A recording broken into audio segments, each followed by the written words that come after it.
What's up, YouTube? It's been forever. I had house stuff I had to deal with and whatnot. So, what's new? Well, the Falcon back here, blue head gasket. As much as I would love to film that, there is hundreds on hundreds of videos on how to do a head gasket for Miata. So, here is the head gasket. Not supposed to be able to see light through there. See that? That's blown. And that's a water jacket that it was blowing into. Composite gaskets, usually I'm against them. I didn't put it in there, but I put another one in there because I boosted the piss out of this thing and it didn't blow up. Plus, I didn't feel like milling the head. I did lightly sand it to get all the crud off of it, but yeah. So, what caused the head gasket to blow? Well, this heater hose here, which is a factory Honda Accord wagon heater hose, kind of, where did this come off of? The water neck to the thingy. Worked good for me because it does a 90 right out of the Miata jacket line out of the back of the motor and crosses over to the passenger side where I need it because it's in a Falcon, not a Miata. And then I got crazy with some jungle gloss green and my favorite gloss Maui blue. Let me show you what went wrong and my colorful paint scheme for the valve cover. So if you guys are thinking Brian O'Connor's Eclipse from Fast and Furious, you are right. That is very close to green and blue. Sorry there's no flying eagle. So back here is the new heater line. That's where my heater core is. That other line went perfectly behind the block, swooped down, so I didn't have to run a big arc. But now we do.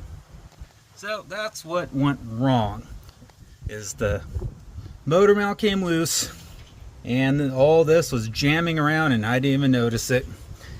Got a new turbo blanket and I'm thinking about getting a green air filter and couplers. Probably, maybe even change this to blue. I don't know. I'm still up in the air. Leave some comments. Should I make this blue to match this since it's in a Ford?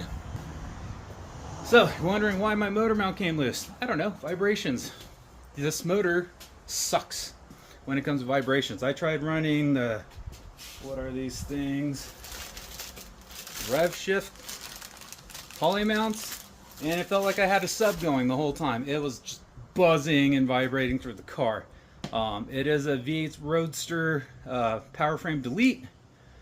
I put blue Loctite, maybe should have done red this time around. What bolts I found, I just welded a bolt across the two. And then in after fact, I should have made a flange kind of like this where I could just bend the tabs over. But I already got the bolt welded there, so if it comes off, I'll do that. But that is what I've been up to. It's, yeah, head gaskets, creative painting, 50 something bucks. Usually you have to special order these now because no one's running a 160 these days. On that, the pistons looked okay. I took the good old bottle brush flex honer here, gave it a quick backyard hone job, and then cleaned the carbon off the pistons. That was it. Threw a gasket in, bolted it down, and then raced the piss out of it around the block. It didn't spring a leak, and yeah. So I drove pretty far before I noticed. So I might put some sort of like buzz alert, like the def gauges got for the water temp. Drifters got it, because like I didn't see the needle until last minute, and I'm already like 63 miles away from my house when that thing went out. So there we go, people.